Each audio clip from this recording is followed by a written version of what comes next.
الحمد لله رب العالمين والصلاة والسلام على سيد الأنبياء والمرسلين وعلى آله وأصحابه أجمعين ومن تبعهم بإحسان إلى يوم الدين. أما بعد، قال الله تبارك وتعالى في القرآن المجيد والفرقان الحميد: أعوذ بالله من الشيطان الرجيم، بسم الله الرحمن الرحيم. يا أيها الذين آمنوا أطيعوا الله وأطيعوا الرسول وأولي الأمر منكم فإن تنازعتم في شيء فردوه إلى الله والرسول إن كنتم تؤمنون بالله واليوم الآخر. صدق الله العظيم. قال الله تبارك وتعالى في شأن حبيبه صلى الله عليه وسلم: إن الله وملائكته يصلون على النبي يا أيها الذين آمنوا صلوا عليه وسلموا تسليما. اللهم صل وسلم وزد وبارك على حبيبك سيدنا ونبينا ومولانا محمد وعلى آله وأصحابه أجمعين. عزیزان محترم، اس سے قبل عقائد میں آپ حضرات کے سامنے تقلید کے حوالے سے یہ بات بتلائی گئی تھی کہ عام آدمی پر جو ہے کسی نہ کسی ایک امام کی تقلید کرنا واجب ہے اور تقلید نہ کرنا گمراہی ہے. تقلید کے متعلق بات بتائی گئی تھی کہ کسی امام کے جو ہے نا تقلید کے لفظی معنی ہے گلے میں پٹا ڈالنا، اور اصطلاح شریعت میں تقلید کہتے ہیں کسی امام کے قول پر بلا دلیل کا مطالبہ کیے بغیر کسی امام کے قول کو قبول کرنا اور اس پر عمل کرنا، یہ تقلید کہلاتا ہے. اور تقلید جو ہے نا دو طرح کی ہوتی ہے: تقلید شرعی، تقلید غیر شرعی. یعنی شرعی معاملات میں تقلید کرنا یہ تقلید شرعی کہلاتی ہے، اور شرعی معاملات میں بھی جو تقلید ہوتی ہے وہ عقائد میں نہیں ہوتی، اور نہ ایسے احکامات میں تقلید ہوتی ہے جو بالکل واضح ہے، جیسے نماز فرض ہے، روزہ فرض ہے، زکوٰۃ فرض ہے، حج فرض ہے. ایسے واضح احکامات میں تقلید نہیں ہوتی، بلکہ ان مسائل میں جو ہے نا تقلید کسی نہ کسی امام کی ہوتی ہے جو مسائل پیچیدہ ہوں اور جن کو سمجھنا عام آدمی کے بس کی بات نہیں ہے، اور جن مسائل کو اللہ رب العزت نے جن ائمہ کو خداداد صلاحیت اللہ نے عطا فرمائی ہے تو انہوں نے اپنی صلاحیت کی بنیاد پر ان پیچیدہ مسائل کو حل کر کے عوام کے سامنے پیش کیا ہے، تو ان کی تقلید جو ہے نا ان مسائل میں اماموں کی تقلید واجب ہے. تو تقلید شرعی یہ ہے. اور تقلید شرعی غیر شرعی مطلب دنیاوی معاملات میں کسی کو فالو کرنا، کسی کی تقلید کرنا، یہ جو ہے نا اگر جو ہے شریعت کے مطابق ہے تو جائز ہے، ورنہ جائز نہیں ہے. پھر اور یہ بھی بات آپ کے سامنے بتلائی گئی تھی کہ تقلید جو ہے نا مجتہد پر، یعنی اس آدمی پر جو قرآن و حدیث سے مسائل نکالنے کی صلاحیت رکھتا ہے، اس پر جو ہے تقلید واجب نہیں ہے، بلکہ تقلید اس عام آدمی پر واجب ہے یا اس عالم پر واجب ہے جو ہے نا جو قرآن و حدیث سے مسائل نکالنے کی صلاحیت نہیں رکھتا. اور تقلید جو ہے نا چار اماموں میں سے کسی چاروں کی تقلید کرنے کا دعویٰ کرنا یہ نفس پرستی ہے، شریعت پرستی نہیں ہے، بلکہ چاروں اماموں میں سے کسی ایک کی اتباع کرنا یہ جو ہے نا شریعت پرستی ہے اور یہ تقلید صحیح ہے. اور یہ بات بھی ہے کہ جو ہے نا علامہ صابی رحمۃ اللہ تعالیٰ علیہ نے اپنی تفسیر فاسألوا اہل الذکر کے تحت بیان فرمایا ہے کہ یہ چار مذاہب جو ہے امام شافعی، امام اعظم اور امام مالک اور امام احمد بن حنبل، یہ چار ائمہ کے جو مذاہب جو مسلک ہے، یہ چاروں سے ہٹ کر کسی ایسے مسلک کی تقلید کسی دوسرے مسلک کی تقلید کرنا بھی یہ گمراہی ہے، اگرچہ کہ وہ مسلک قرآن و حدیث کے موافق اور صحابہ کے اقوال کے موافق ہو. لہذا یہ چاروں میں سے کسی ایک کی تقلید کرنا چاہیے، اور یہی اہل سنت ہیں، اور ہدایت اور انہی کے سے جو ہے نا وابستہ ہے، ہدایت انہی سے وابستہ ہے. چاروں میں سے کسی ایک کی تقلید کرنا چاہیے، اور چاروں کی تقلید کرنا دعویٰ کرنا یہ بھی گمراہی ہے، چاروں سے ہٹ کر کسی اور کی جو ہے نا تقلید کا دعویٰ کرنا یہ بھی گمراہی ہے. اس طرح کی تفصیلات میں نے آپ کے سامنے جو ہے سابقہ جمعہ میں تفصیل سے بیان کیا تھا، مختصراً بیان کر رہا ہوں تاکہ تسلسل آپ کو آگے لیتا چلو. تقلید کے دلائل. قرآن کریم خطبہ مسنونہ کے بعد میں نے جس آیت مبارکہ کی تلاوت کا شرف حاصل کیا اس میں اللہ رب العزت فرماتا ہے: یا ایھا الذین آمنوا، اے ایمان والو، اطیعوا اللہ، اللہ کی اطاعت کرو، واطیعوا الرسول، اور رسول کی اطاعت کرو، واولی الامر منکم، اور تم میں سے جو معاملے والے لوگ ہیں، ان کی تقلید کرو، ان کی اطاعت کرو. اللہ کی اطاعت کرو اللہ کے رسول کی اطاعت کرو اور اولو الامر کی اطاعت کرو، اولو الامر کی اطاعت کرو۔ فَإِن تَنَازَعْتُمْ فِي شَيْءٍ، اگر تم اختلاف کر بیٹھو کسی چیز میں تو فَرُدُّوهُ إِلَى اللَّهِ وَالرَّسُولِ، تو اس چیز کو اللہ اور اس کے رسول کی طرف کیا کر دو، لوٹا دو، اور ان کے احکامات کے مطابق اس کا فیصلہ کیا کرو۔ یہ ہے قرآن کی آیت۔ یہاں ایک بات تو اللہ کی اطاعت سمجھ میں آ گئی، اللہ نے جو حکم دیا ہے اس کو بجا لانا ہے۔ اللہ کے رسول کی اطاعت کرو، یعنی اللہ کے رسول کی اطاعت یعنی سرکار دو عالم صلی اللہ علیہ وسلم نے ہمیں جو تعلیمات دی ہیں ان پر کیا کرنا، عمل پیرا ہونا، ان کی اطاعت کرنا۔ اولو الامر کی اطاعت کرو، قرآن کہتا ہے اولو الامر کی اطاعت کرو۔ اب یہ اولو الامر کون ہے، یہ اولو الامر کون ہے؟ تو عزیزان محترم اس میں دو رائے ہیں۔ اولو الامر سے مراد کیا ہے؟ یا تو حاکم اسلام ہے، اسلامی بادشاہ ہے، حاکم اسلام ہے یا اسلامی خلیفہ ہے، اولو الامر سے مراد یہ۔ دوسرا یہ ہے کہ اولو الامر سے مراد ائمہ اور مجتہدین ہیں، علماء مجتہدین ہیں، ائمہ مجتہدین ہیں۔ اور یہ ائمہ مجتہدین کی جو تفسیر ہے یہ جو ہے اکثر مفسرین کی یہی رائے ہے، صحابہ کی بھی رائے، تابعین کی رائے بھی اس میں شامل ہے۔ چنانچہ ابن عباس رضی اللہ تعالیٰ عنہما، جابر بن عبداللہ رضی اللہ تعالیٰ عنہما، حسن بصری رحمۃ اللہ تعالیٰ علیہ، عطا بن ابی رباح رضی رحمۃ اللہ تعالیٰ علیہ، اور عطا ابن صائب رحمۃ اللہ تعالیٰ علیہ، یہ جلیل القدر تابعین اور صحابہ اور اکثر مفسرین کی رائے یہ ہے کہ اولو الامر سے مراد ائمہ اور مجتہدین ہیں، اولو الامر سے مراد ائمہ اور مجتہدین ہے۔ تو نتیجہ کیا نکلا؟ یا ایھا الذین آمنوا اطیعوا اللہ واطیعوا الرسول واولی الامر منکم، اے ایمان والو اللہ کی اطاعت کرو، رسول کی اطاعت کرو، اور اولو الامر یعنی ائمہ مجتہدین کی کیا کرو، اطاعت کرو۔ یہ نتیجہ نکلا۔ تو یہ واضح دلیل ہے ائمہ مجتہدین کی تقلید کرنے کا، خود قرآن حکم دے رہا ہے۔ ٹھیک ہے صاحب، آپ بولیں گے یہ تفسیر کے مطابق تو ٹھیک ہے، لیکن اسلامی حاکم کی بھی ایک تفسیر ہے نا، تو اسلامی حاکم کی بھی تفسیر ہے، پھر اس کے بارے میں آپ کا کیا خیال ہے؟ تو یہ تفسیر کو ترجیح اس لیے دی جا رہی ہے کہ ائمہ اور مجتہدین والی تفسیر کو ترجیح اس لیے دی جاتی ہے کہ جو ہے نا اسلامی حاکم کو جو ہے نا ترجیح اس لیے نہیں دی جاتی، وجہ اس کی یہ ہے کہ دیکھیے دنیا میں کتنی مملکتیں ہیں، جو ہے نا کہ کئی ممالک ہیں، لیکن کتنے ممالک ایسے ہیں جس میں اسلام کی حکومت چلتی ہو، اسلامی احکامات جاری ہوتے ہو، اسلامی حاکم ہے۔ ایکا دکا سعودی عرب ہے، دو چار ممالک ہوں گے جہاں اسلامی احکامات چلتے ہیں، باقی پورے جمہوریت ہے وہاں پر۔ دبئی بھی عربی ملک ہے مگر جمہوریت ہے، سمجھے؟ اور جو ہے نا کئی ممالک ہیں جہاں پر اسلام کا غلبہ ہے، مسلمانوں کا غلبہ ہے، لیکن وہ جمہوریت ہے۔ جمہوریت جہاں ہوتی ہے وہ اسلامی ملک نہیں کہلاتا۔ اسلامی ملک، اسلامی حاکم وہاں ہوتا ہے جہاں اسلامی احکامات کا نفاذ ہوتا ہے۔ تو وہ سعودی عرب ایک ہمیں نظر آتا ہے، باقی کے جو ہے نا واللہ عالم کتنے ہیں، دو چار ممالک ہیں، سمجھے؟ تو اب یہ آیت کی تفسیر یہ کرے کہ اسلامی حاکم کی اتباع کرو، اسلامی حاکم کی جو ہے نا اتباع کرو، اللہ کی اطاعت کرو، رسول کی اطاعت کرو، اور اولو الامر یعنی حاکم اسلام کی اطاعت کرو۔ تو یہ حکم کس کے لیے؟ یہ حکم جو دیا جا رہا ہے تمام مسلمانوں کے لیے دیا جا رہا ہے کہ اے ایمان والو اللہ کی اطاعت کرو، رسول کی اطاعت کرو، حاکم اسلام کی اطاعت کرو۔ کتنے حاکم اسلام دنیا میں ہے؟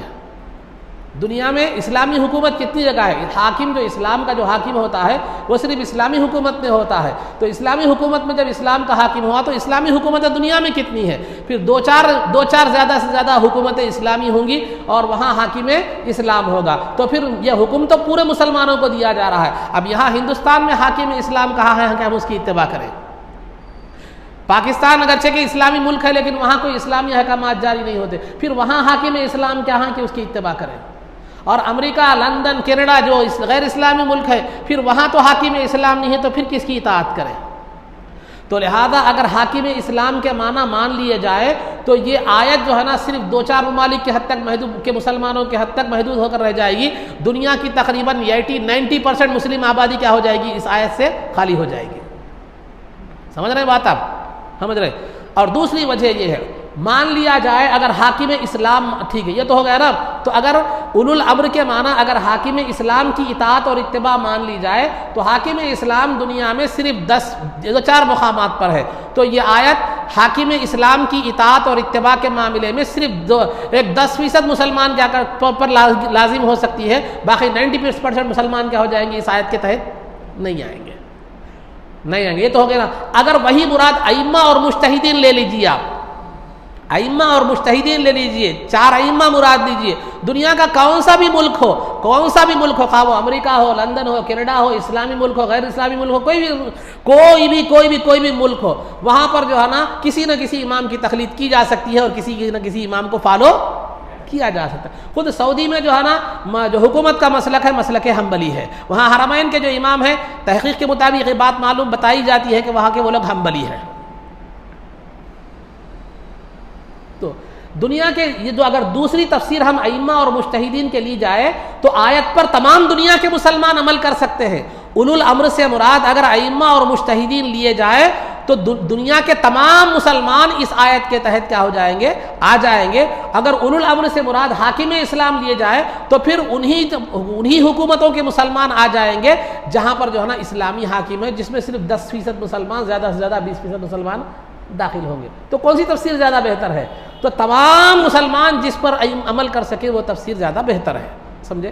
اور دوسری بات یہ ہے, ٹھیک ہے اگر یہ مان بھی لیا جائے کہ حاکم اسلام کی اطاعت کرو, یہ معنی بھی مان لیا جائے, تو کیا حاکم اسلام جو حکم دیتا ہے, حاکم اسلام جو لوگوں کو, جہاں اسلامی حکومت ہو, اسلامی معاملات چلتے ہوں, اسلامی قانون چلتا ہو, تو حاکم اسلام جو احکامات جاری کرتا ہے, جو سزائیں دیتا ہے یا جو بھی احکامات جاری کرتا ہے, وہ کس کے تحت جاری کرتا ہے؟ وہ خود سے تو جاری نہیں کرتا, بلکہ وہ بھی ائمہ اور مجتہدین کو دیکھتا ہے کہ وہ کیا کہتے ہیں, انہی کے احکامات کو جو ہے نا انہی کے مسائل کے مطابق کیا کرتا ہے, وہ فیصلہ کرتا ہے. تو لہذا جو ہے نا یہاں بھی کیا ہو گیا, ایک واسطے سے ہی صحیح مگر ائمہ اور مجتہدین کے مسائل کی کیا ہے معلوم ہے, حاکم اسلام بھی تقلید کر رہا ہے. تو یہاں حاکم اسلام کی تقلید ماننے کی صورت میں بھی آپ جو ہے نا بظاہر تو حاکم اسلام کی تقلید سمجھ رہے ہیں, لیکن حقیقت میں وہ حاکم اسلام جو باتیں بتلا رہا ہے وہ ائمہ مجتہدین کے نکالے ہوئے مسائل ہی ہوتے ہیں. تو لہذا آپ اس صورت میں بھی ائمہ اور مجتہدین کی تقلید ہی کر رہے ہیں. بات سمجھ میں آ گئی؟ آپ حاکم کی پیروی کریں تو بھی ائمہ اور مجتہدین کی تقلید کر رہے ہیں, لیکن سامنے صورت حاکم کی ہے. اگر نہیں ائمہ اور مجتہدین کی تقلید کریں تو پھر وہ ائمہ مجتہدین کی تقلید ہی ہے. تو اس آیت کی صورت میں نتیجہ یہ نکلا کہ نتیجہ یہی ہے کہ ائمہ اور مجتہدین کی تقلید ہی ہر صورت میں ہوتی ہے, خواہ اولو الامر سے آپ حاکم اسلام مانیں یا اولو الامر سے مراد ائمہ اور مجتہدین مانیں. ایک آیت, میں بہت سی آیتیں ہیں, میں آپ کو 1-2 آیتیں بتاتا ہوں, زیادہ سے زیادہ نہیں, 1-2 آیتیں بتاتا ہوں. تو کسی بھی صورت میں اللہ کی اطاعت کرو, رسول کی اطاعت کرو اور اولو الامر کی اطاعت کو. اولو الامر سے مراد اگر حاکم اسلام بھی لیں گے تو بھی ائمہ اور مجتہدین کی جو ہے نا اتباع ہی ہو رہی ہے, اور ائمہ اور مجتہدین مراد لیں گے تو تب بھی ائمہ اور مجتہدین کی ہی کیا ہو رہی ہے, اتباع کیا ہو رہی ہے. تو نتیجہ کیا نکلا؟ خلاصہ گفتگو قرآن کریم کی اس آیت سے واضح طور پر یہ بات معلوم ہو رہی ہے, اللہ کی اطاعت کرو, اللہ کے رسول کی اطاعت کرو, اور ائمہ اور مجتہدین کی کیا کرو, اتباع کرو, اور ان کو فالو کرو اور ان کی تقلید کرو. اب یہاں آگے ایک آیت ہے, فَإِن تَنَازَعْتُمْ فِي شَيْءٍ فَرُدُّوهُ إِلَى اللَّهِ وَالرَّسُولِ. اگر تم اختلاف کر بیٹھو کسی چیز میں, تو اللہ اور اس کے رسول کی طرف کیا کرو, اپنے اختلاف کو کیا کرو, رجوع کرو, قرآن و حدیث کی طرف کیا کرو, رجوع کرو. تو غیر مخلد حضرات جو تقلید نہیں کرتے, تقلید کرنے والے کو مخلد کہتے ہیں, کسی امام کے ماننے والے کو, فالو کرنے والے کو مخلد کہتے ہیں. تقلید کسی کی بھی تقلید نہ کرنے والے کو کیا کہتے ہیں, غیر جو ہے نا مخلد کہتے ہیں. تو غیر مخلد حضرات جو اپنے آپ کو اہل حدیث کہتے ہیں, تو اس زمانے میں جو اپنے آپ کو اہل حدیث کہتے ہیں, میں نے اس سے پہلے بتا دیا ہے کہ اہل حدیث محدثین کو کہتے ہیں, ان کو نہیں کہتے. تو وہ حضرات کہتے ہیں کہ دیکھو قرآن خود کہہ رہا ہے کہ اگر تم جو ہے نا اختلاف کر بیٹھو تو اللہ اور اس کے رسول کی طرف کیا ہو, رجوع ہو. تو لہذا آپ دیکھیں گے 4 ائمہ میں ہر ایک میں کسی نہ کسی مسئلے میں کیا ہے, کسی کے پاس اختلاف ہے, کسی نہ کسی مسئلے میں کیا ہے معلوم ہے, اختلاف ہے. تو کسی نہ کسی مسئلے میں اختلاف ہے, تو ائمہ کے اختلافات میں کیوں پڑھتے ہو تم؟ قرآن خود کہہ رہا ہے کہ فَإِن تَنَازَعْتُمْ فِي شَيْءٍ فَرُدُّوهُ إِلَى اللَّهِ وَالرَّسُولِ. اگر تم اختلاف تمہارے درمیان ہو جائے تو اللہ اور اس کے رسول کی طرف کیا کرو, رجوع کرو. تو لہذا ائمہ کے جھگڑوں میں کیوں پڑھتے ہو بھائی؟ قرآن خود کہتا ہے اللہ اور اس کے رسول کی طرف رجوع ہو جاؤ, تو پھر جو ہے نا تم ادھر کیوں رجوع نہیں ہوتے, ان کے جھگڑے میں کیوں جاتے ہو؟ بات سمجھ میں آ رہی ہے آپ کو؟ تو اب یہ بھی کہا جاتا ہے, لیکن یہاں یا تو سمجھ کا پھیر ہے یا تو خیانت اور بدماشی ہے. میں اپنی کسی سنی عالم دین کی بات نہیں کر رہا ہوں, غیر مخلدوں کے ہی عالم دین ہیں. نواب صدیق حسن خان صاحب یہ غیر مخلدوں کے عالم ہیں. ان کی ایک تفسیر ہے فتح البیان, وہ کہتے ہیں فَإِن تَنَازَعْتُمْ فِي شَيْءٍ، اگر تمہیں کسی معاملے میں اختلاف ہو جائے تو اللہ اور اس کے رسول کی طرف کیا کرو؟ رجوع کرو۔ بلکہ یہ جو حکم ہے اس آیت کی تفسیر میں وہ فرماتے ہیں ھذا خطاب موجہ للمجتہدین، یہ جو خطاب ہے، یہ اللہ کا جو خطاب ہے کہ اگر تمہیں اختلاف ہو جائے تو اللہ اور اس کے رسول کی طرف رجوع ہو جاؤ، یہ خطاب عام لوگوں سے نہیں ہے، ائمہ مجتہدین سے ہے۔ ائمہ مجتہدین سے کہا جا رہا ہے کہ اگر تمہیں جو ہے نا قرآن و حدیث کی کسی معاملے میں کسی مسئلے میں اختلاف ہو جائے تو تم قرآن و حدیث کی طرف رجوع کرو۔ یہ عوام کے لیے نہیں ہے، ائمہ کے لیے ہے۔ اور یہ ائمہ کے لیے جو حکم تھا وہ لا کر عوام پر فٹ کر دیتے ہیں، عوام پر فٹ کر کے کہتے ہیں کہ دیکھو قرآن خود تم سے کہہ رہا ہے کہ جو ہے نا اگر تم جو ہے نا کسی مسئلے میں اختلاف کر بیٹھو تو اللہ اور اس کے رسول کی طرف کیا کرو؟ رجوع کرو کہہ رہا ہے۔ یہ عوام کے لیے نہیں ہے بلکہ ائمہ اور مجتہدین کے لیے ہے۔ اگر ہم تھوڑا سا کامن سینس سے بھی سوچے جائیں، ایک آدمی کو مسلک معلوم نہیں ہوتا، اختلاف تو دور کی بات ہے۔ اختلاف کب ہوتا ہے؟ آدمی کو مسئلہ معلوم ہو، پھر اس میں دوسری صورت کیا نکل سکتی ہے تو اختلاف ہوتا ہے۔ یہ چیز مثال کے طور پر آپ کو یہ معلوم ہے، یہ مثال کے طور پر سمجھا رہا ہوں، یہ حلال ہے کہ معلوم ہے، ایک دوسری صورت حرام کی بھی نکل رہی ہے، تو یہ حرام و حلال جب دونوں بھی معلوم ہو تو آپ کو اختلاف ہوتا ہے۔ یا مسلک معلوم نہیں ہے، ان کے اختلاف کیا کرتا ہے؟ تو ظاہری اعتبار سے بھی اگر دیکھا جائے تو یہ حکم کس کے لیے ہے؟ عوام کے لیے نہیں ہے، مجتہدین کے لیے ہے۔ تو لہذا اس کو عوام کے لیے سمجھنا یا عوام سے یہ کہنا کہ دیکھو اللہ تم سے کہہ رہا ہے کہ جھگڑا اگر کرو، اختلاف اگر ہو جاؤ تو اللہ اور اس کے رسول کی طرف رجوع کرو، یہ قرآن کے مصداق کے خلاف ہے اور آیت کی غلط تفسیر ہے، خیانت ہے۔ بس سمجھ میں آ رہی ہے آپ لوگ؟ یہ ایک تھی، یہ ایک جو ہے نا تقلید پر۔ تو اللہ کیا فرما رہا ہے؟ اطیعوا اللہ، اللہ کی اطاعت کرو، واطیعوا الرسول، اور رسول کی اطاعت کرو، واولی الامر منکم، اور تم میں سے جو ائمہ اور مجتہدین ہیں جو قرآن و حدیث سے مسائل نکالنے کی صلاحیت رکھتے ہیں، تم کیا کرو؟ ان کی اتباع کرو، ان کی اتباع کرو۔ یہاں تک بات ہوگی، ایک قرآن کی ایک آیت۔ اب آئیے دوسری آیت کو، فاسألوا اہل الذکر ان کنتم لا تعلمون، فاسألوا اہل الذکر ان کنتم لا تعلمون، اگر تم نہیں جانتے تو علم رکھنے والوں سے پوچھو، اگر تم نہیں جانتے تو علم رکھنے والوں سے پوچھنے کا حکم ہے۔ اس آیت کے تحت تفسیر در منصور میں جو ہے نا صاحب تفسیر در منصور ایک جو ہے نا نبی پاک صلی اللہ علیہ وسلم کی ایک روایت نقل فرماتے ہیں ابن مردویہ کے حوالے سے۔ انس بن مالک رضی اللہ تعالیٰ عنہ اس حدیث کے راوی ہے۔ رسول پاک صلی اللہ علیہ وسلم نے ارشاد فرمایا بہت سے لوگ جو ہے نا نماز پڑھنے والے بھی ہوں گے، روزہ رکھنے والے بھی ہوں گے، حج کرنے والے بھی ہوں گے، حج کرنے والے بھی ہوں گے، لیکن وہ لوگ گمراہ ہوں گے،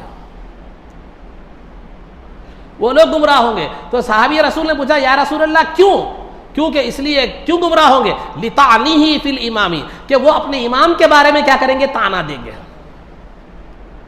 امام کے بارے میں کیا کریں گے؟ وہ تانا دیں گے، اس وجہ سے کیا ہو جائیں گے؟ وہ گمراہ ہو جائیں گے۔ تو پھر سرکار سے پوچھا گیا وہ امام کون ہے؟ تو سرکار نے یہ آیت پڑھی فَاسْأَلُوا أَهْلَ الذِّكْرِ إِن كُنتُمْ لَا تَعْلَمُونَ، تم اہل علم سے پوچھو اگر تم نہیں جانتے۔ تو تمہارا جو امام ہے وہ تمہارا اہل علم تمہارے امام ہے، اہل علم کیا ہے؟ معلوم تمہارے امام ہے۔ تو لہذا اگر آپ نہیں جانتے تو ڈائریکٹ آپ کو جو ہے نا ڈائریکٹ قرآن و حدیث سے پڑھنے کی نہ آپ کے اندر سمجھنے کی صلاحیت ہے۔ تو لہذا کوئی بھی جو قرآن و حدیث سے بات سمجھنے کی بات کر رہا ہے، سوائے جو ہے نا کوئی بھی یہ دعویٰ نہیں کر سکتا کہ وہ ڈائریکٹ قرآن و حدیث سے سمجھ رہا ہے، بلکہ وہ بھی کسی نہ کسی عالم کا ترجمہ پڑھے گا، ان کے کسی نہ کسی عالم کی تفسیر پڑھے گا۔ یہ بھی تو تقلید ہی ہے۔ فرق یہ ہے کہ ان آج کے عالم کی اتباع کر رہا ہے، ہم امام اعظم کی تقلید کر رہے ہیں جس پر محدثین جن کو امام مانتے تھے۔ تو بہرحال ایک تو یہ، تو دوسری بات یہ ہے عزیزان محترم، دوسری بات یہ ہے کہ اہدنا الصراط المستقیم، اے اللہ ہمیں سیدھا راستہ دکھا، صراط الذین انعمت علیہم، ان لوگوں کا راستہ دکھا جن پر تو نے انعام کیا ہے۔ تو اللہ کے انعام یافتہ بندوں میں اولیاء ہیں، قطب ہیں، ابدال ہیں، علماء ہیں، صلحاء ہیں۔ آپ کوئی بھی اللہ کے ایسے ولی کو بتلا دیجئے جو یہ کہے ہو کہ میں ڈائریکٹ قرآن و حدیث سے جو ہے نا عمل کرتا ہوں۔ غوث اعظم دستگیر رضی اللہ تعالیٰ، خواجہ معین الدین غوث اعظم دستگیر رضی اللہ تعالیٰ عنہ حنبلی تھے، خواجہ معین الدین چشتی رحمۃ اللہ علیہ، بندہ نواز رحمۃ اللہ علیہ، جو ہے نا قطب الدین بختیار کاکی رحمۃ اللہ علیہ، دنیا میں جتنے بھی اولیاء آئے ہیں، جتنے بھی قطب آئے ہیں، جتنے بھی ابدال آئے ہیں، انہوں نے کبھی بھی یہ دعویٰ نہیں کیا کہ مجھے کسی امام کی تقلید کی ضرورت نہیں ہے، بلکہ میں ڈائریکٹ کسی جو ہے نا قرآن و حدیث سے سمجھتا ہوں۔ اگر یہ دعویٰ کرنا ہوتا تو غوث پاک زیادہ حقدار تھے اس کی، اس لیے کہ ایک ایک آیت کی 40 تفسیریں کیا کرتے تھے۔ غوث پاک ایک ایک آیت کی 40 تفسیریں کیا کرتے تھے. تب بھی غوث پاک نے میں قرآن و حدیث سے جو ہے نا مسائل قرآن و حدیث پر عمل کروں گا یا قرآن و حدیث سے ہر مسئلے کو لوں گا, آپ نے نہیں کہا. جو ہے نا غوث پاک جو 40 ایک ایک آیت کی تفسیریں بیان کرتے تھے, وہ کہہ رہے ہیں کہ میری بھی نجات تقلید میں ہے امام اعظم کی, امام حنبل کی, امام احمد بن حنبل کی. انہوں نے بھی اپنی نجات کو, تقلید میں اپنی نجات کو جانا. تو آج 4 سطر پڑھنے جس کو ناظرہ نہیں آتا وہ کہہ رہا ہے کہ میں قرآن و حدیث پر عمل کروں گا. کہاں نظام علی, کہاں پیاز کی ڈلی, جیسا کہتے ہیں نا, کہاں نظام علی, کہاں پیاز کی ڈلی. تو لہذا بڑے بڑے بزرگان دین جو تفسیر کے دھنی, حدیث کے دھنی, فقہ کے دھنی تھے اور علم کی جو ہے نا جو گہرائیوں میں جو ہے نا وہ تھے. تو لہذا عزیزان محترم, ویسے بڑے بڑے فقہا, کوئی بھی آپ بتائیے ایسے ولی کو, ایک چیلنج کے ساتھ بول رہا ہوں, چیلنج کے ساتھ, کوئی بھی ولی یا کوئی بھی محدث یا کوئی بھی مفسر جو مجتہد نہ ہو, قرآن و حدیث سے مسائل نکالنے کی صلاحیت نہ رکھتا ہو, اور اس نے یہ بات کہی ہو کہ جو ہے نا میں قرآن و حدیث پر عمل کروں گا, قرآن و حدیث سے ڈائریکٹ مسائل لوں گا, کسی نے بھی ایسی بات نہیں کہی. تو اللہ جن کے راستے کو صراط مستقیم کہہ رہا ہے, ان کا راستہ بھی تقلید کا راستہ ہے. تو نتیجہ یہ نکلا کہ تقلید کا راستہ صراط مستقیم کا راستہ ہے. تو لہذا تقلید گمراہی نہیں ہے, تقلید صراط مستقیم ہے. اگر آپ تقلید کو گمراہ کہتے ہیں تو غوث پاک بھی آپ کی نظر میں گمراہ ہے, اور خواجہ اجمیری بھی آپ کی نظر میں گمراہ ہے, خواجہ بندہ نواز بھی آپ کی نظر میں گمراہ ہے, اور جو ہے نا قطب الدین بختیار کاکڑی رحمۃ اللہ علیہ بھی آپ کی نظر میں گمراہ ہے, اور بہاؤالدین نقشبندی رحمۃ اللہ علیہ بھی آپ کے اس میں گمراہ. جتنے بھی اولیاء اللہ ہیں سب آپ کی نظر میں گمراہ ہے, کیونکہ سب کے سب مخلد تھے, کسی نہ کسی امام کی تقلید کرنے والے تھے. اب کس کو گمراہ بنیں گے, کس کو گمراہ بنیں گے؟ تو الغرض عزیزان محترم, یہ قرآن کی 3 آیتیں میں نے آپ کے سامنے رکھی, اور ایک آخری آیت رکھ رہا ہوں. قرآن کریم میں اللہ تعالیٰ فرماتا ہے فَلَوْلَا نَفَرَ مِن كُلِّ فِرْقَةٍ مِّنْهُمْ طَائِفَةٌ لِيَتَفَقَّهُوا فِي الدِّينِ وَلِيُنذِرُوا قَوْمَهُمْ إِذَا رَجَعُوا إِلَيْهِمْ لَعَلَّهُمْ يَحْذَرُونَ. قرآن کریم کی 4تھی آیت کہ جو ہے نا ایسا کیوں نہیں, یعنی مومنین کو چاہیے, میں اس کا خلاصہ بتا رہا ہوں, آیت کا لفظی ترجمہ نے خلاصہ بتا رہا ہوں کہ جو ہے نا مومنین کو چاہیے کہ وہ ان میں سے ہر بستی میں سے ایک جماعت نکلے, چھوٹی سی جماعت کیا کرے, نکلے, طلبا کی جماعت, طلبا کی ایک جماعت نکلے, لیتفقہوا فی الدین, وہ کائنات کے گوشوں میں جہاں جہاں اہل علم ہیں, علماء ہیں, ان کے پاس جائیں, لیتفقہوا فی الدین, اور وہ دین میں سمجھ بوجھ حاصل کریں. پھر جب علم حاصل کریں, دین میں سمجھ بوجھ حاصل کریں, پھر اس کے بعد جب وہ اپنے وطن کو آئے, اذا رجعوا الیہم, جب وہ اپنے وطن کو آئے تو لوگوں کو کیا کریں, وَلِيُنذِرُوا قَوْمَهُمْ, اپنی قوم کو ڈرائیں, اللہ کے احکامات بتائیں, کئی کو لعلہم یحذرون, تاکہ وہ جو ہے نا قوم کیا کر سکے, نصیحت حاصل کرے, اور وہ جو ہے نا اللہ کی نافرمانیوں سے بچ سکے. تو اس آیت میں کیا معلوم ہو رہا ہے, ہر بستی میں سے ایک چھوٹی جماعت نکلنا چاہیے, جا کر علم حاصل کرنا چاہیے, عالم دین بننا چاہیے, دین میں سمجھ بوجھ حاصل کرنا چاہیے, اس کے بعد آ کر وہ اپنی قوم کو احکامات الہیہ بتلائے. تو قوم کی ذمہ داری کیا ہے, قوم کی ذمہ داری یہ ہے کہ وہ اس عالم کی بات کو کیا کرے, سنے, وہ اس عالم کی بات کو کیا کرے, مانے. تو لہذا یہ بھی تقلید ہی ہے, عالم کی اتباع کر رہے ہیں آپ, عالم کی اتباع کر رہے ہیں. آپ یہ نہیں کہہ سکتے میں قرآن و حدیث سے پوچھوں گا, بولے تو نہیں. تو اس میں بھی یہ بتلایا جا رہا ہے کہ جو بچے, جو طلبا, جو علماء علم حاصل کریں, دین کی سمجھ جن کو حاصل ہو جائے, دین کی فہم اگر انہیں حاصل ہو, اس کے بعد آ کر وہ احکامات الہیہ, فقہ جس کو کہتے ہیں, فقہ, تو وہ جو تفقہو کا لفظ ہے فقہ سے, وہ فقہ اسی سے ہے تفقہو. تو لیتفقہوا, تاکہ وہ فقہ کو حاصل کرے, دین کی سمجھ کو حاصل کرے, اور وہ فقیہ بن جائیں, دین کی سمجھ رکھنے والے بن جائیں, فقہا بن جائیں. اس کے بعد جب وہ آئے اپنے وطن کو اور قوم کو احکامات الہیہ بتائے, تو ان فقہا کی اتباع کرنا قوم پر لازم ہے. تو اس سے بھی یہ بات واضح طور پر معلوم ہو رہی ہے کہ جو دین کی سمجھ رکھنے والا فقیہ ہے, اس کی اتباع کرنا کیا ہے, معلوم ہے, ضروری ہے. کیونکہ آپ کو معلوم نہیں ہے تو کہ اتباع کیا کرتے ہیں. میں 2 مثالیں آپ قیاس کے طور پر بتا رہا ہوں. خیر اب یہ جان دے چھوڑو, اس کو انشاءاللہ آگے میں بتاؤں گا, وقت بہت زیادہ ہو گیا. یہ 3-4 آیتیں میں نے آپ کے سامنے رکھ دی. تو یہ تھے دلائل, یہ تھے قرآن کی آیتوں سے تقلید کے دلائل.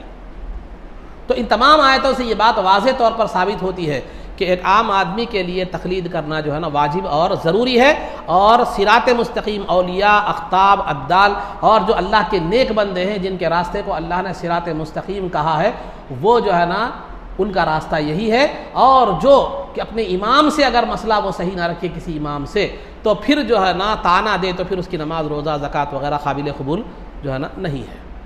یہ چند باتیں تقلید کے حوالے سے عقائد میں دلائل، قرآن کے دلائل میں نے بیان کی۔ پھر آگے آئیے، آگے بھی انشاءاللہ احادیث سے بھی دلائل ملیں گے آپ کو۔ پھر صحابہ کی، جب آج کل بہت اتنا صحابہ کرے تھے کیا، صحابہ کرے تھے کیا، صحابہ کرے تھے کیا، وہ بھی بات انشاءاللہ آگے آئیں گی۔ ہر معاملے میں صحابہ کرے تھے کیا، صحابہ رسول کرے سو نہیں دیکھ رہے، صحابہ کرے سو پوچھ رہے۔ تو جو ہے نا کئی کو بولے تو رسول کی زندگی میں کیسا ہوگا، آج کل بولے تو رسول کی زندگی میں اگر ان کے مطابق دلیل نہیں ملی تو صحابہ کرے تھے کیا یہ اٹھا دے رہے، صحابہ کرے تھے کیا بولے، وہاں دال نہیں گلی تو کیا کر رہے ہیں، ادھر آ جا رہے، صحابہ کرے تھے کیا بولے۔ ایسا بہت ہو رہا ہے۔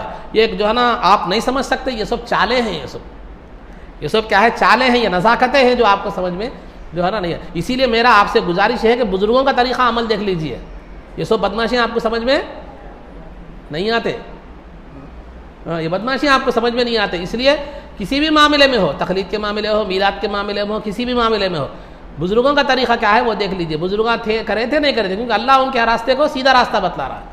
ان کا جب اللہ ان کے راستے کو سیدھا راستہ بتاتا ہے، اس سے بہتر ہمارے نزدیک کوئی چیز نہیں ہے۔ اور بہرحال یہ دوسری بات ہے۔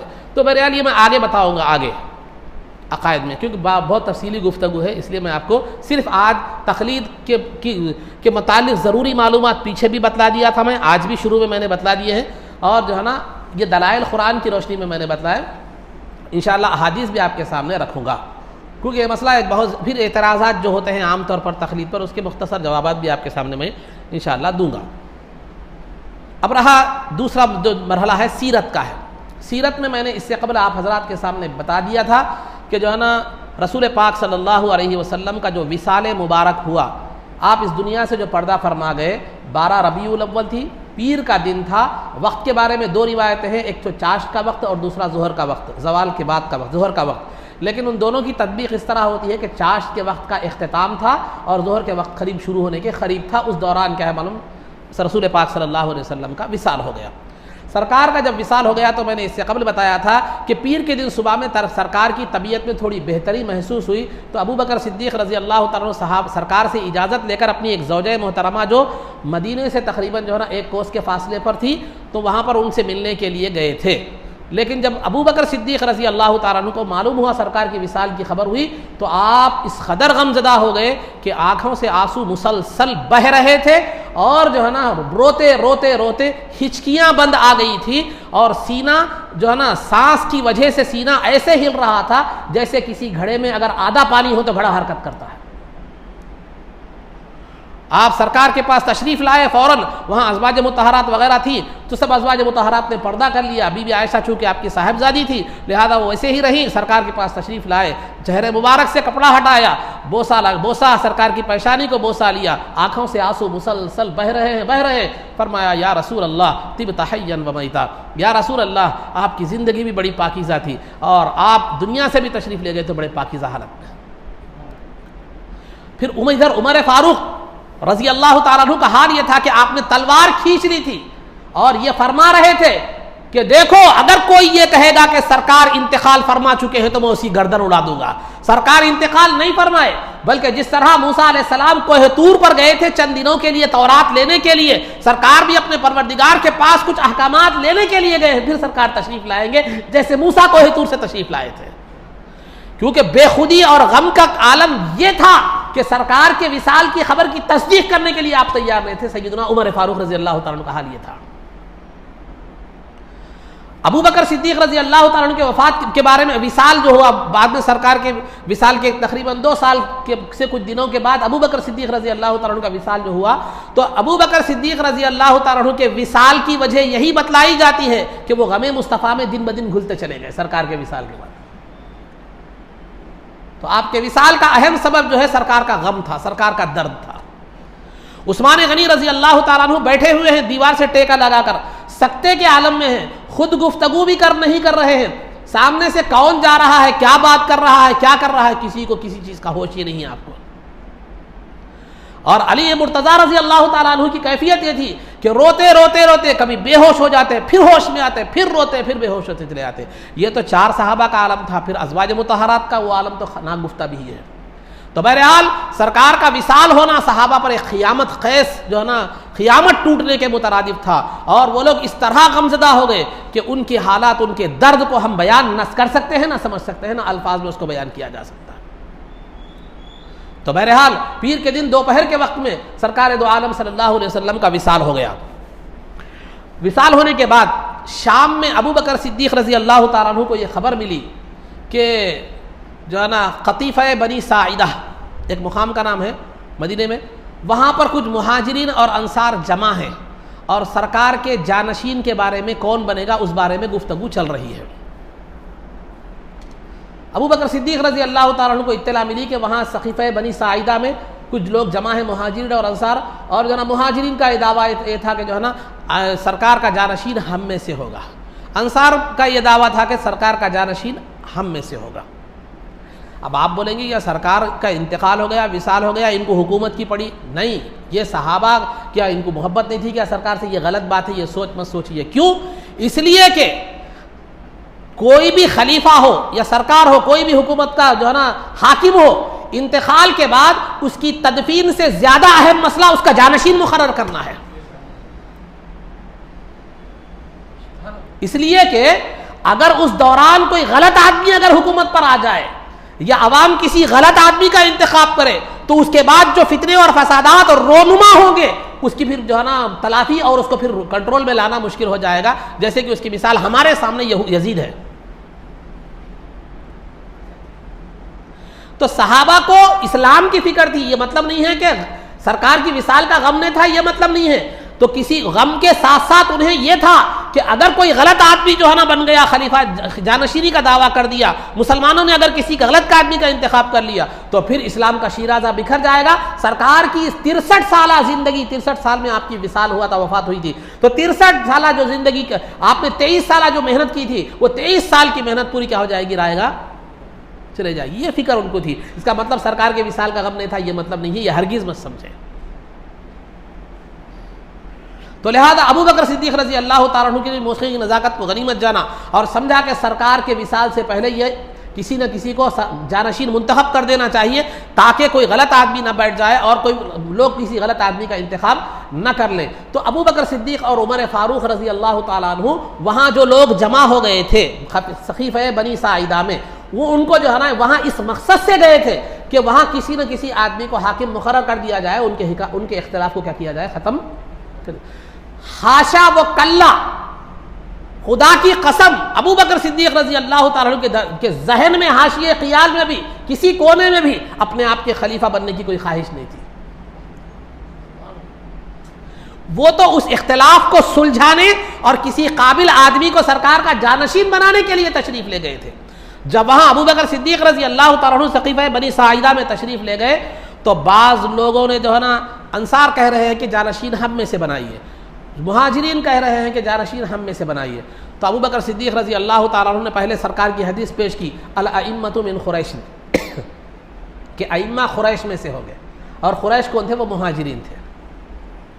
قریش کون تھے؟ وہ مہاجرین تھے. تو لہذا جو ہی سرکار ابو بکر صدیق رضی اللہ تعالیٰ عنہ سرکار کی یہ حدیث سنا دیے، انصار فوراً خلافت کے دعوے سے دستبردار ہو گئے، کیونکہ ان کا مقصد ذاتی خواہش یا ذاتی اقتدار کی ہوس نہیں تھی. اسلام کی جو ہے نا، اسلام کو سرکار نے جو محنت سے اس اسلام کے پودے کو سینچا ہے وہ فتنوں کا شکار نہ ہو جائے، اس لیے للہیت مقصود تھی. اگر ذاتی جو ہے نا ہوس ہوتی تو حدیث پیش کرنے کے بعد بھی وہ کیا ہے؟ نہیں مانتے. آج ہم میں سے کئی مسلمان ایسے ہیں جن کو شریعت کی بات بتائی جاتی ہے، قرآن و حدیث کی بات بتائی جاتی ہے تو بھی نہیں مانتے ہیں، اپنی جو خواہش ہے وہی مانتے ہیں.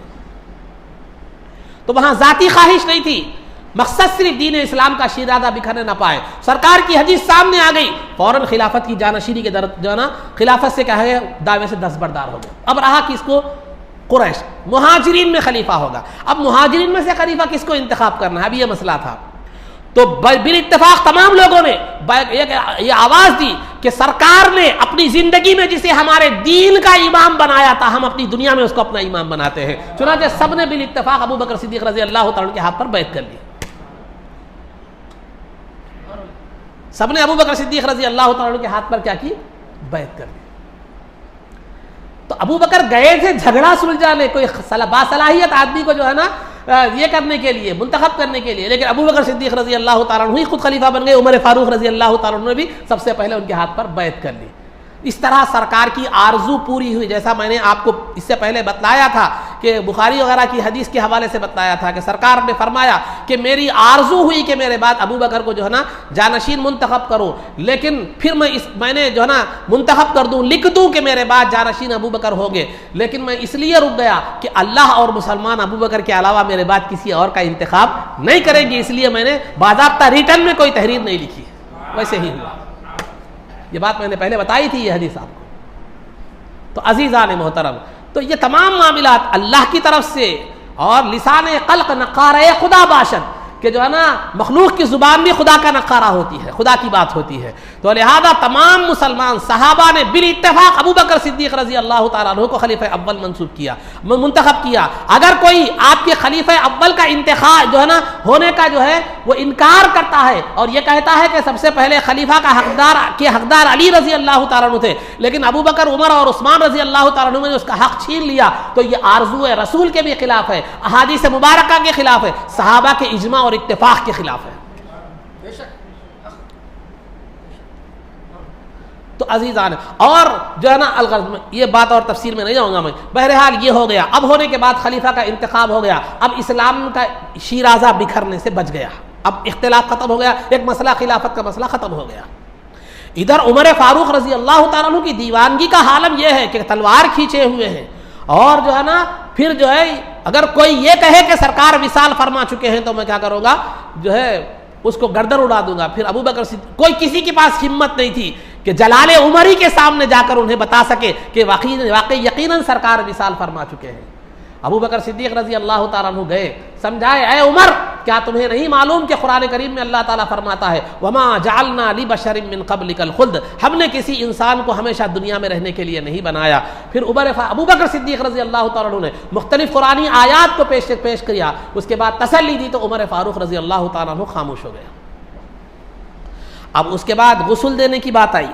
سرکار کو غسل دینے کی جب بات آئی تو اب غسل دینے کا معاملہ تھا کہ کیا کرنا چاہیے. عام طور پر غسل دینے سے پہلے جو لباس میت کے جسم پر ہوتا ہے وہ اتار لینے کا شرعی حکم بھی ہے، ہم اتارتے بھی ہیں، دیکھتے بھی ہیں، فقہ کا حکم بھی یہی ہے. اب صحابہ کے بارے میں یہ اختلاف ہوا کہ سرکار کو غسل کیسے دے، اسی لباس پر دے یا لباس اتار کر غسل دے. ابھی صحابہ کے درمیان یہ تشویش باقی تھی کہ جو ہے نا اللہ رب العزت کی طرف سے سب پر ایک غنودگی طاری ہو گئی، اور غیب سے آواز دینے والے آواز دی کہ میرے مصطفیٰ کو ان کے لباس کے ساتھ غسل دیا جائے. غسل کا مسئلہ بھی حل ہو گیا. لباس کے ساتھ سرکار دو عالم صلی اللہ علیہ وسلم کو غسل دیا جانے لگا. اب غسل میں کون لوگ تھے؟ غسل میں مختلف لوگ مختلف جو ہے نا خدمتیں انجام دے رہے تھے. علی رضی اللہ تعالیٰ عنہ اصل غسل دے رہے تھے. علی رضی اللہ تعالیٰ عنہ غسل دے رہے تھے.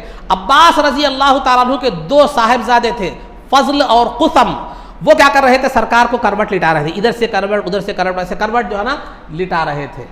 اسامہ اور شقران یہ دونوں غسل کا پانی ڈال رہے تھے. تو اس طرح 2، 4، 5 حضرات سرکار دو عالم صلی اللہ علیہ وسلم کا کہ غسل مبارک کی اس خدمت میں شریک تھے. علی رضی اللہ تعالیٰ عنہ جو ہے نا یہ غسل دیتے جاتے، آنکھوں سے آنسو روا ہیں، آنکھوں سے آنسو روا ہیں، آنسو بہ رہے ہیں مسلسل، جو ہے نا یہ کہتے جاتے تھے، غسل دیتے جاتے تھے، یا رسول اللہ بی ابی انت و امی طبت حیا و طبت میتا، یا رسول اللہ میرے ماں باپ آپ پر قربان، آپ کی زندگی بھی پاکیزہ تھی اور آپ کی وصال بھی پاکیزہ ہے. آپ کی زندگی بھی معطر تھی، آپ کا وصال بھی معطر ہے. روایتوں میں یہاں تک بھی آتا ہے، سبل الہدی والرشاد کی روایت ہے کہ سرکار دو عالم صلی اللہ علیہ وسلم کو جب غسل دیا جا رہا تھا تو فقہ کا مسئلہ ہمارے لیے یہ ہے، فقہ کا مسئلہ ہمارے لیے یہ ہے کہ جب میت کو غسل دو تو وہاں عود جلاؤ، اگربتیاں جلاؤ، تاکہ کوئی کسی قسم کی کوئی بو نہ آنے پائے. لوگ اگر بدبو کو سونگے تو جو ہے نا کیا ہوگا، غلط ذہن جائے گا، غلط بات پھیلے گی. میت کے لیے یہ مناسب نہیں ہے. ہمیں بدبو دور کرنے کے لیے خوشبوئیں لگائی جاتی ہے، لیکن روایتوں میں تاریخ شاہد ہے سرکار کو جب غسل دیا جا رہا تھا ایسی خوشبو مہک رہی تھی کہ ویسی خوشبو کبھی سونگی نہیں گئی. پھر بشریت مثل بشر کا دعویٰ، ہماری میت مر جائے تو بدبو، سرکار کا وصال ہو جائے تو خوشبو سے معطر ہو جائے، ماحول معطر ہو جائے. پھر کہتا ہے اے انسان، اے مسلمان، کہ سرکار بھی ہماری طرح ایک انسان تھے. تو بہرحال اس کے بعد جب یہ غسل ہو گیا 3 یمنی کپڑے سرکار کے اس میں دیے گئے کفن میں، سرکار کے کفن میں 3 یمنی کپڑے دیے گئے، ایک جو ہے نا تہبند تھی، ایک چادر تھی، ایک کفنی تھی۔ سرکار کے جو ہے نا کفن میں امامہ نہیں تھا۔ آج ہمارے پاس بہت سے مشائخ بہت سے سلسلوں میں یہ بات یہ کہتے ہیں میت کو جو ہے نا کیا کرتے ہیں کفن دینے کے بعد امامہ بن کے قبر میں دفن کر دیتے ہیں۔ سرکار کو نہیں بنے امامہ، آپ کا کیا آپ کی جو ہے نا میت کا کیا معاملہ ہے؟ تو یاد رکھیے قبر میں 3 سے زائد مرد کے لیے 3 کپڑے، عورت کے لیے 5 کپڑے ہیں۔ اس سے زائد کپڑے رکھنا یا بوریا رکھنا قبر میں یا حصیر رکھنا یہ شریعت میں درست نہیں ہے، کیونکہ یہ مال کو ضائع کرنا ہے، یہ تضییع مال ہے۔ جب سرکار کو امامہ نہیں باندھا گیا تو آپ کس حوالے سے امامہ باندھ رہے ہیں؟ 3 یمنی کپڑے سرکار کے جو ہے نا کفن مبارک میں تھے۔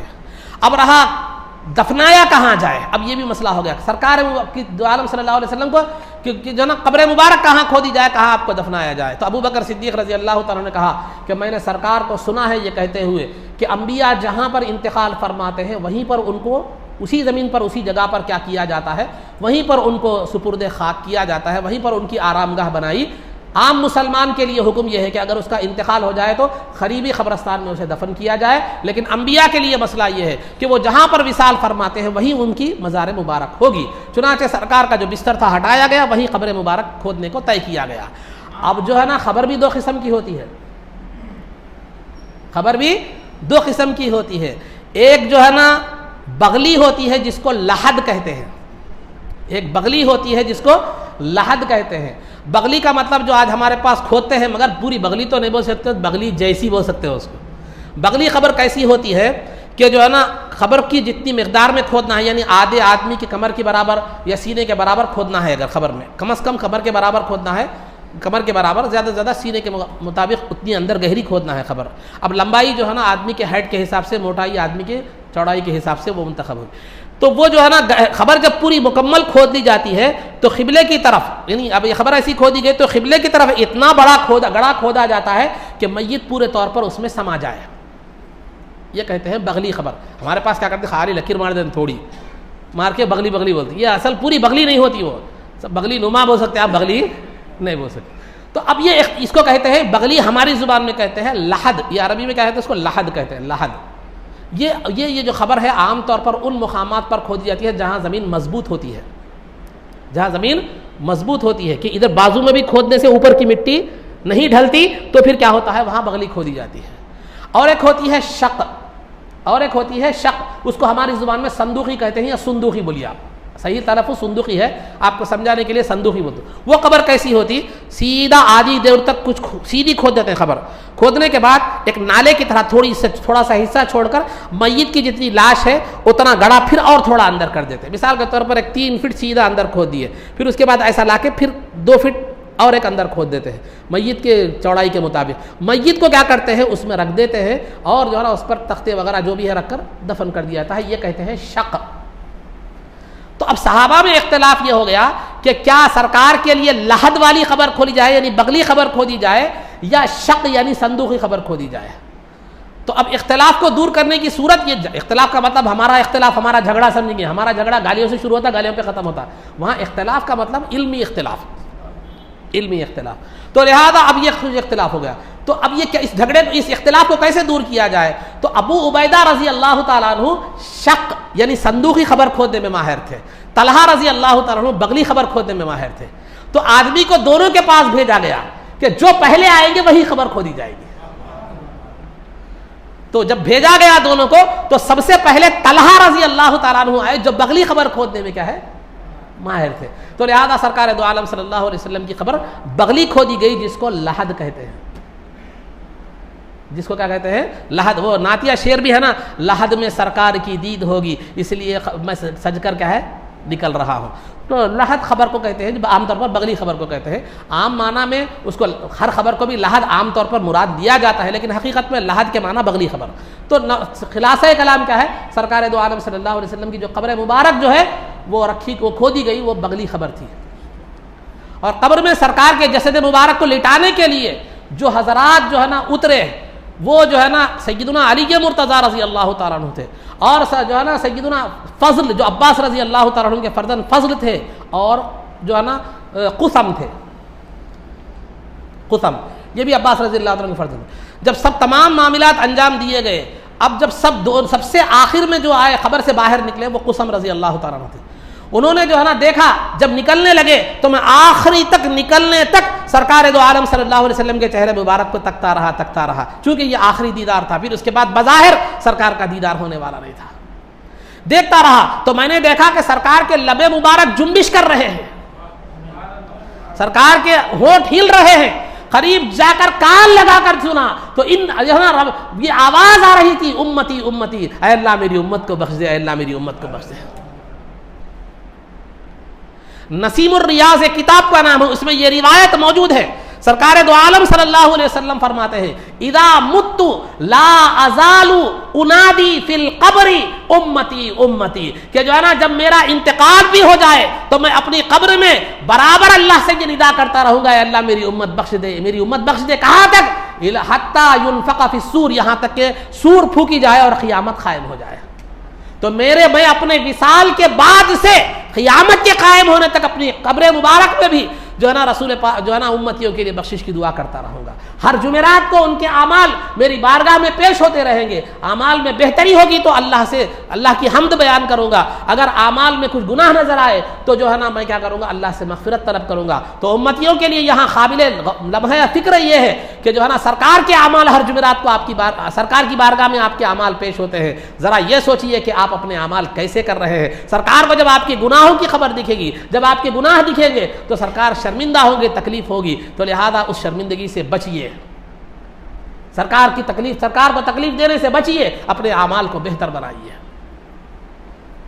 تو اس طرح رسول پاک صلی اللہ علیہ وسلم کو جو ہے نا کہ رسول پاک صلی اللہ علیہ وسلم کو لٹا دیا گیا۔ پھر آپ کی جو ہے نا تدفین عمل میں آئی۔ اب رہا نماز جنازہ کا معاملہ، جو ہے نا غسل ہو گیا، غسل ہونے کے بعد نماز جنازہ جو سرکار کی نماز جنازہ جو پڑھی گئی وہ کسی امام کے پیچھے نہیں پڑھی گئی، سرکار سے خود پوچھا گیا تھا وصال سے پہلے کہ نماز کیسی ہو، تو سرکار نے فرمایا تھا کہ جو ہے تم مجھے نلا دو، کفن پہنا دو، سب کچھ ہو جائے تو تم کیا کرو، میری قبر کے کنارے پر مجھے رکھ دینا، اس کے بعد کچھ دیر کے لیے باہر چلے جانا، پہلے جبرائیل آئیں گے، اس کے بعد میکائیل آئیں گے، اس کے بعد اسرافیل آئیں گے، اس کے بعد اسرائیل آئیں گے، سب فرشتے آئیں گے۔ اس کے بعد جب وہ چلے جائیں گے تو سب سے پہلے میرے اہل بیت میں سے جو مرد ہیں وہ آئیں گے اور درود و سلام پیش کر کے چلے جائیں گے۔ اس کے بعد اہل بیت کی عورتیں آئیں گی، چونکہ جگہ چھوٹی تھی، حجرہ جو بی بی عائشہ صدیقہ رضی اللہ تعالیٰ عنہ کا حجرہ تھا، وہ کمرہ تھا جہاں پر سرکار کی مزار مبارک رکھی گئی، آج بھی وہ ایک مقام پر ہے۔ تو لہذا اس کے بعد اہل بیت کی خواتین آئیں گی، وہ مجھ پر درود و سلام پیش کر کے چلے جائیں گی، اور اس کے بعد پھر صحابہ ایک کے بعد ایک جو ہے نا آ کر چھوٹی چھوٹی ٹکڑیوں میں نماز پڑھیں گے۔ تو ویسے ہی ہوا، پہلے تھوڑی دیر کے لیے کھلا چھوڑ دیا گیا، اہل بیت کے مرد گئے اور اس کے بعد اہل بیت کی عورتیں گئیں، اس کے بعد صحابہ گئے۔ کیا کہتے تھے؟ السلام علیکہ ورحمۃ اللہ وبرکاتہ، سلامتی ہو آپ پر اے نبی پاک صلی اللہ علیہ وسلم، اللہ کی رحمتیں اور اس کی برکتیں ہو۔ اے اللہ تو نے اس نبی پاک صلی اللہ علیہ وسلم کو جو پیغام دے کر بھیجا تھا، انہوں نے ہمیں تک پیغام پورے طور پر پہنچا دیا، اور انہوں نے ہمیشہ ہماری خیر خواہی کرتے رہے، اور جو ہے نا ہمیشہ ہمارے لیے جو ہے نا تڑپتے رہے، ہمارے لیے جو ہے نا فکر مند رہے، یہاں تک کہ جو ہے اور بڑی جد و جہد دین کو پھیلانے میں انہوں نے کی، اور یہاں تک کہ اسلام غالب ہو گیا۔ اے اللہ ہمیں بھی تیرے نازل شدہ کلام پر جو ہے نا عمل کرنے کی توفیق عطا فرما۔ یہ عربی عبارت تھی جس کا خلاصہ میں نے کیا۔ ہر صحابہ ٹکڑی ٹکڑی کی شکل میں جاتے، سرکار کا سلام بھیجتے اور سرکار کی تصدیق فرماتے کہ آپ نے اللہ کے احکامات کو پورے طور پر پہنچا دیا، امت کی خیر خواہی کی، اور دین کے لیے آپ نے جد و جہد کی، یہاں تک کہ اسلام سربلند ہو گیا۔ یہ کلمات تمام صحابہ کا مفہوم تھا۔ تو وصال تو پیر کے دن ظہر کے وقت ہو گیا تھا 12 ربیع الاول کو، لیکن نماز جنازہ پڑھنے تک اور جو ہے نا تمام معاملات ہونے تک پیر کا دن پورا گزر گیا، منگل کا دن پورا گزر گیا۔ اس کے بعد جب تدفین جو ہوئی، انتقال کے تقریباً 32 گھنٹے کے بعد جو ہے نا چہارشنبے کی شب جو آئی، یعنی منگل کا دن ختم ہونے کے بعد جو رات شروع ہوتی ہے وہ چہارشنبے، تو چہارشنبے کی شب میں آپ کی تدفین عمل میں آئی، آپ کی تدفین جو ہے نا عمل میں آئی۔ یہ پورے معاملات تھے جو آپ کے سامنے جو ہے نا رسول پاک صلی اللہ علیہ وسلم کی سیرت کے حوالے سے بیان کی گئی۔ انشاءاللہ پھر دیگر باتیں آگے بیان کی جائے گی۔ آداب میں سونے جاگنے کے آداب بیان کیے جا رہے تھے. سونے جاگنے کے آداب کا سلسلہ ختم ہو گیا. پھر خواب کے حوالے سے بھی کچھ باتیں آپ کے سامنے جو ہے نا بیان کی گئی تھی. خواب کے حوالے سے ایک بات یہ بھی ذہن میں رکھنے کی یہ ہے، اگر کوئی آپ کے سامنے آ کر کوئی عالم دین ہے آپ یا جاننے والے ہیں خواب کی کوئی تعبیر اگر آپ کے سامنے پوچھے، اگر آپ کو تعبیر وغیرہ معلوم نہ ہو تو اس کو ڈرائے مت، بلکہ کہے انشاءاللہ خیر ہوگی، اس کو تسلی دے، اور وہ جس کے متعلق خواب دیکھا گیا ہے اس کے لیے دعائیں مغفرت کرے. یہ بھی ایک بات اس کے اندر تھی. تو بہرحال اب جو ہے نا چلنے پھرنے کے آداب، زمین پر چلنے پھرنے کے آداب. تو زمین پر چلنے پھرنے کے آداب جو ہے نا سب سے پہلے یہ ہے کہ زمین پر اگر آپ چل رہے ہیں تو نہ زیادہ تیز چلے نہ زیادہ بالکل آہستہ چلے. اتنا تیز بھی نہ چلے کہ لوگوں کو دھکے مارتے ہوئے نکل رہے ہیں اور لوگوں کو تکلیف ہو رہی ہے، یا آپ ایسا اس انداز میں تیز چل رہے ہیں کہ لوگوں کے لیے نمونہ بن جائے، لوگ پریشان ہو کیا بھاگ رہا، کیا بات ہے، کچھ تو ہوا کیا بولے. تو اتنا تیز بھی نہ چلے کہ آپ لوگوں کے لیے تکلیف کا باعث بنے اور لوگوں کے لیے نمونہ بن جائے، یا اتنا بھی آہستہ نہ چلے کہ دیکھنے والے کو یہ سوچے کہ بیمار ہو گیا، کیا ہو گیا اس کو، جو ہے نا یہ، اور آپ کی وجہ سے جو ہے نا ازدحام ٹریفک جام نہ ہو جائے. درمیانی چال کیا کرنا چاہیے. سرکار دو عالم صلی اللہ علیہ وسلم درمیانی انداز سے کسی قدر جو ہے نا تیز چلا کرتے تھے، یعنی میڈیم فاسٹ جس کو آپ کہہ سکتے ہیں. کسی قدر درمیانی انداز میں ہی کسی قدر تیز چلا کرتے تھے، اور سرکار جب چلتے تو سامنے کی طرف ذرا جھک کر چلتے تھے. سامنے کی طرف کسی قدر آپ رکوع کرتے ہوئے چلیں گے کہیں نہیں، لائٹ جھک کر سامنے کی طرف جھکا ہوا تھا، جیسے ایسا محسوس ہوتا کہ آپ کسی اونچے مقام سے کیا کر رہے ہیں، اتر رہے ہیں. تو درمیانی میڈیم انداز میں چلیے اور وقار کے ساتھ چلیے، اور جو ہے نا نظریں نیچی رکھیے، نظریں نیچی رکھیے. ادھر دیکھ لیتے ادھر دیکھ لیتے ادھر دیکھ لیتے چلنا، خیر گاڑیاں آ رہی ہیں دیکھنا، یہ اس کی یہ نہیں ہے، مگر جو چیز جو آپ کو دیکھنے کی ضرورت نہیں، ادھر دیکھ لے رہے ادھر دیکھ لے رہے ہیں، یہ اتنی پسندیدہ بات سمجھی نہیں گئی. اگر گناہ نہیں ہوتا لیکن پسندیدہ بات سمجھی نہیں گئی. ہاں اگر کسی چیز کی تلاش کر رہے ہیں آپ، کسی دکان کی یا کسی چیز کی، تو اس میں کوئی حرج کی بات نہیں ہے. تو خالی اوقات میں نظر نیچی رکھ کر جو ہے نا ایک سنجیدگی اور وقار کے ساتھ چلیں، اور چلتے وقت اکڑ کر نہ چلیں. قرآن کہتا ہے وَلَا تَمْشِ فِي الْأَرْضِ مَرْحًا، زمین میں اکڑ کر مت چلو. تمہارے اکڑنے سے تمہارا ہائٹ آسمان تک نہیں چلا جائے گا، اور نہ تمہارے اکڑنے سے نہ زمین پھٹ جائے گی. تو لہذا اکڑ کر مت چلیے، اکڑ کر جو ہے نا مت چلیے. اور دوسری بات جو ہے، پیروں میں چپل یا جوتے پہن کر چلیے. پیروں میں چپل یا جوتے پہن کر چلیے، کیونکہ کہیں کوئی کانٹا چوبنے نہ پائے، یا کوئی کانچ وغیرہ چوبنے نہ پائے، یا کوئی جانور اگر ہو تو وہ آپ کو نقصان پہنچانے، گھاس وغیرہ ہے ایسی چیزیں ہیں، آپ چل رہے ہیں اندر بچھو سانپ یا کوئی بھی کیڑا پتنگا رہا تو پھر وہ نقصان. تو چپل جو ہے نا یا جوتے پہن کر چلیے، اور ایک پیر میں جوتا ایک پیر میں چپل، ایک پیر خالی ننگا مت، ایسا مت چلیے.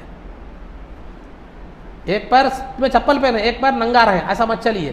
یہ ڈس بیلنس ہو جاتا ہے، اس سے نقصانات آپ کو ہونے کا اندیشہ ہے، کیونکہ آپ کا جسم کیا ہوتا ہے، ایک حصہ تھوڑا سا اٹھ جاتا ہے، تھوڑا سا ایک حصہ نیچے ہو جاتا ہے، اس سے تھوڑا سا نقصان پہنچنے کا اندیشہ بھی ہے. تو لہذا ایک پیر میں چپل پہنے ایک پیر میں چپل نہ پہنے، ایسا مت چلیے. پہن رہے ہیں تو دونوں میں بھی چپل پہنیے، اور پہن رہے ہیں تو دونوں کو نہیں پہن رہے تو دونوں پیروں میں بھی چپل مت پہنیے، کوئی مجبوری کی وجہ ہے. ورنہ عام حالات میں آپ کو چپل یا جوتے پہن کر کیا کرنا ہے، چلنا ہے.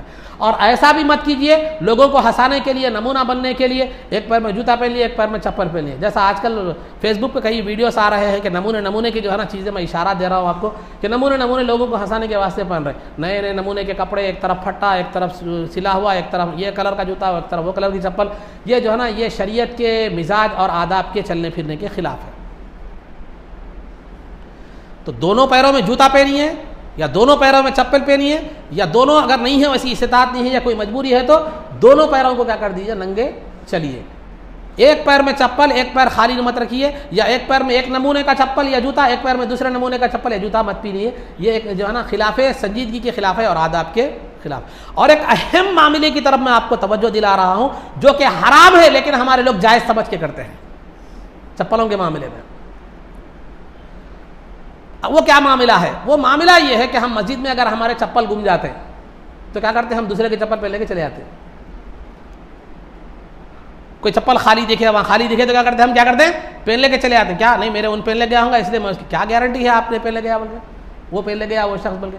تو گویا یہ چوری کے تحت آتا ہے. یاد رکھیے یہ کیا ہوتا ہے، چوری کے تحت آتا ہے کہ آپ چپل آپ کے کوئی پہن لے کے چلے گیا، لیکن وہ جو چھوڑے ہوئے ہیں وہ پہن لے کا جو گیا ہے اسی کے ہیں، کیا معلوم آپ کو.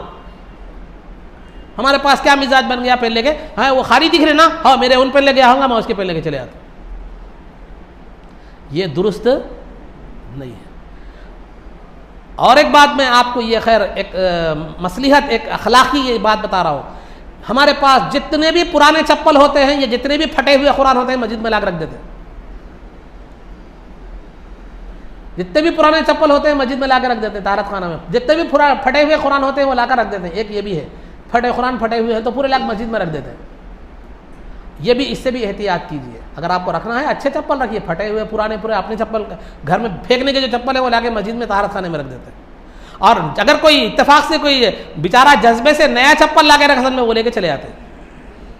اس وجہ سے لوگ بھی ہوشیار ہوں گے، سامنے کاٹ دے رہے، ختم، جا کا لے جاتا لے جا، دیکھتے ہی معلوم ہو جانا مسجد سے چرا کے لایا انہیں. تو میرے حال یہ چند باتیں تھی جو میں ضمن آپ کے سامنے کیا کر دیا، رکھ دیا. آخر میں دو مسائل میں آپ کے سامنے عرض کرتا چلوں. اس سے پہلے میں اذان کے متعلق دو مسئلے بتایا تھا کہ اذان کے الفاظ صحیح تلفظ کے ساتھ ادا ہونا چاہیے. اگر تلفظ غلط ہو تو کیا حکم ہوتا ہے، کیا ہوتا ہے، وہ تلفظ کر کے بھی میں نے بتلا دیا تھا، کہاں کیا غلطی ہے وہ بھی بتلا دی تھی. اور یہ بھی بتلا دیا تھا کہ اذان میں اگر کوئی الفاظ آپ بھول جائیں یا آگے پیچھے کر دیں تو شروع سے اذان دینے کی ضرورت نہیں ہے آپ کو. جہاں بھول گئے وہیں سے شروع کیجئے، یا جہاں سے آگے پیچھے کر دیے جو پہلے ہونا ہے بولنا ہے وہاں سے کیا کر دیجئے، آپ شروع کر دیجئے. یہ بات مسئلہ میں نے پہلے بتایا ہے. نہیں، اگر آپ اذان کا کوئی لفظ بھول گئے، اذان دینے کے بعد یاد آ گیا، تو اگر اس دوران آپ نے یاد آنے اور اذان کے درمیان بات چیت کر لی ہو، بہت عرصہ گزر گیا ہے، تو آپ کو پھر اذان دہرانے کی ضرورت نہیں ہے. یہ بھی ایک مسئلہ آپ ذہن میں رکھ لیں. اور تیسری بات جو ہے، ناسمجھ بچہ جس کو اذان کی سمجھ نہیں ہے، ناسمجھ بچہ یا دیوانہ اگر اذان دے تو ان کی اذان درست نہیں ہے، لوٹانا ضروری ہے. اور اگر کوئی عورت اذان دے یا شرابی نشے کی حالت میں، خواہ شراب کا نشہ ہو، ڈرگس کا نشہ ہو یا کوئی بھی نشہ ہو، نشے کی حالت میں کوئی اذان دے، یا کوئی گناہگار آدمی جس کا گناہ عام ہو، جس کا گناہ عام ہو، جو ہے نا کیا کرتا تھا لوگوں کو معلوم ہے، کھلا علی اعلان گناہ کرتا، فلمیں دیکھتا، شراب پیتا، فلاں فلاں پیتا، یا عام گناہ کرنے والا اگر کوئی فاسق ہے، گناہگار ہے، تو اس کی اذان بھی مکروہ ہے. عورت کی اذان، نشے والے کی اذان اور گناہگار کی اذان جو علی اعلان کھلم کھلا، ویسے تو ہر انسان گناہگار ہوتا ہے، کھلم کھلا جو گناہ کرتا ہے اس کی اذان یہ کیا ہے، مکروہ ہے. اگر یہ لوگ اذان دے دیں تو گناہگار کی اذان تو لوٹانے کی ضرورت نہیں ہے، لیکن عورت اگر نشے والا جو آدمی اگر اذان دیا ہے تو ان کی اذان لوٹا لینا مستحب ہے. اور اسی طرح کسی آدمی کو کیا ہے، غسل کی ضرورت تھی، غسل کی ضرورت تھی، اس نے ناپاکی کی حالت میں اذان اور اقامت جو ہے نا دے دی، تو اس ناپاکی کی حالت میں اذان اور اقامت دینا یہ بھی مکروہ ہے.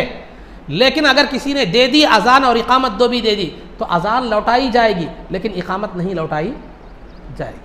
اگر کوئی بے وضو اذان اور اقامت دے دے، بے وضو بغیر وضو کے اذان اور اقامت دے دے تو ایسا کرنا مکروہ ہے، لیکن نہ اذان لوٹانے کی ضرورت ہے نہ اقامت لوٹانے کی ضرورت ہے.